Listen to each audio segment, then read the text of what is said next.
Have you ever felt like you're carrying the entire emotional weight of your family or in your relationships while quietly running on absolute empty?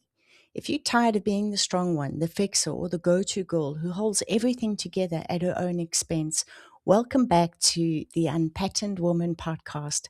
I'm your host, Minky K. Today, we're diving into part two of our talk series and unmasking the patterned woman, the roles we inherit, the archetypes we trap ourselves in, and one of the internal characters I like to call Myrtle the martyr, who teaches us that love must look like sacrifice. So let's look at the scripts we never signed up to play. What is a patterned woman? Honestly, I think most of us have bumped into her along the way. It's when we're always apologizing for taking up space, needing help, for getting things wrong, for resting, and for saying no. Underneath that is fear of disappointment, of judgment, of not belonging, of being rejected. So women have learned to adapt. We became good daughters, good partners, friends, the strong one, the fixer. And somewhere along the way, we stopped asking that simple question: what do I need? Because we've been so busy making sure everyone else is okay. What I've seen in my own life and in the women I've worked with is how much emotional weight we quietly carry: the fear, guilt, shame, pressure, responsibility, unspoken grief, things we often don't even realize we're holding. And we carry it so well, people don't see the struggle. What we don't realize is that so much of this isn't even ours, it's inherited, passed down through the generations like emotional family heirlooms, like invisible scripts we never consciously agree to, but somehow still live by. Some people inherit houses or recipes or Aunt Agatha's pearls, but many of us inherited anxiety, fear, guilt, shame, and the silence. We became masters of people pleasing and emotional suppression, and that deep sense that we must earn our place in this world.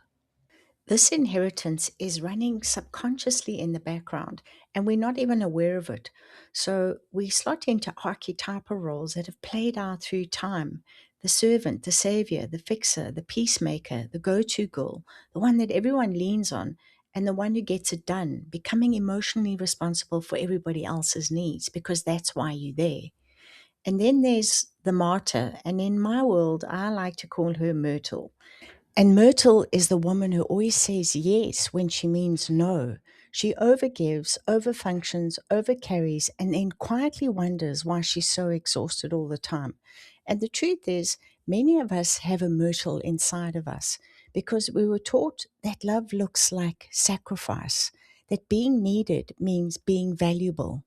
But self abandonment is not love. Eventually it catches up with us because while we are busy taking care of everyone else, we slowly lose connection with ourselves. We stop knowing what we feel, what we want, what brings us joy. And we become so entangled or enmeshed in relationships, responsibility, expectations, the family dynamics, that we don't even know where we end and the other people begin. And that's when the body starts speaking, because the body always speaks eventually. Those tight shoulders, exhaustion, anxiety, inflammation, burnout, the inability to rest, and that constant sense of having to be on, always scanning, always monitoring, anticipating, trying to keep everything okay, trying not to rock the boat. Because somewhere along the way, we were taught that we were not good enough or didn't deserve any better or that we were too much. So once again, we adapted. We became smaller, quieter, more agreeable, and useful. We perform versions of ourselves that feel acceptable to everyone until one day it becomes too exhausting to keep performing. And I know this because I lived it. I know what it feels like to make yourself small because being seen feels unsafe, to overfunction, to over-explain, to overgive, to try to prove your worth in every direction. I became strong because needing help felt unsafe. I believed that if I was useful, I would be lovable. I kept abandoning myself in the process until I eventually had to ask myself, where did I leave myself? And that question changed everything. I want you to sit with that question today. Where did I leave myself? If you've been living as the fixer, the savior, or if your inner martyr has been running the show, please know that you can choose to put down this emotional heirloom, that they were never yours to carry. Because when we don't ask these questions, our history takes up residence in our biology.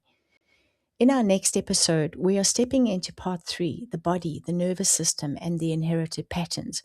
We are going to look at why the nervous system might still be on the night shift, looking for danger, and how trauma of past generations physically live inside your muscles, your sleep patterns, and your health. If you're ready to evict Myrtle and start reclaiming your true self, grab a copy of my book, Oh My God, I Remembered Me, or check out my website for more info via the links below. Please share this episode with a woman in your life who you know carries too much and let her know that she's not alone. Until next time, take care and be kind.